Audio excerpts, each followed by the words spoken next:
Good morning, Eileen Johnson, middle school. I hope you're having a great day today. Hey, today I want to talk to you about taking your time and not rushing through things. Whether it be an assignment or a test, take your time on it because if you don't do it right the first time, there's a good chance you're just going to have to redo it again. And in the end, you're going to end up spending more time than you would have if you would have done it right the first time. I highly suggest that you take your time on things. Don't rush through stuff. Do your best you can the first time. I know you want to get through. You want to be able to do something else when you're done with an assignment, whether it be at stuff you're doing at home. If you want to get out, so your parents might say, "Hey, you got to get your homework done because you can't play video games or you can't do something until you get your homework done." First of all, I'm glad your parents are doing that. That's fantastic. They're making homework the priority. But don't rush through it. Same thing with the test. Oh, I'm going to rush through this test just because I want to get done with this so I can do something else.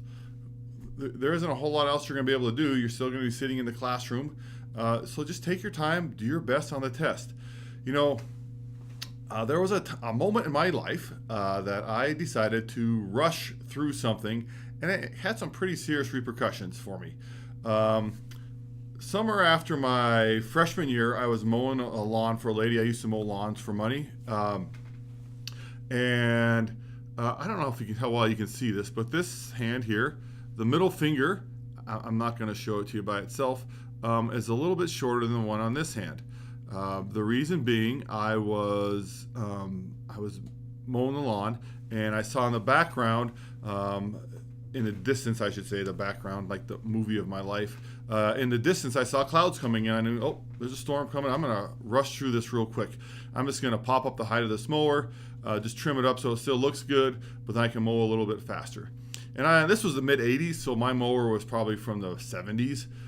It didn't have the automatic shut-off when you let go of the handle or anything like that. There was no handle to let go of. It was old.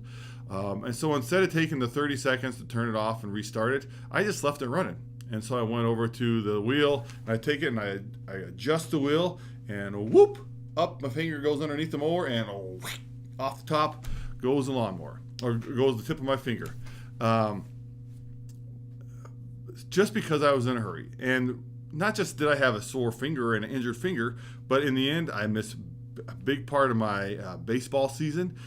Driver's education, they're like, yeah, you can't take driver's education because you are on some type of medication that makes you sleepy, and we can't have you behind the wheel that way.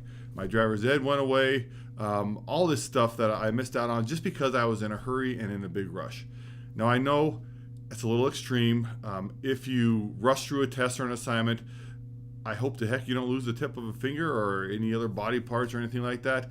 But that's just an example of if I would have taken my time, not rushed through things, I wouldn't have lost out on some other things that I was looking forward to that summer in my baseball season and driver's ed.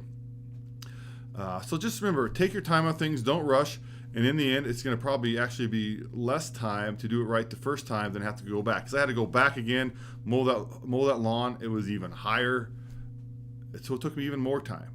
So just take your time on things. By the way, the lady I was mowing the lawn for, her name was Mrs. Chopper. Not kidding. Thanks a lot. Have a great day.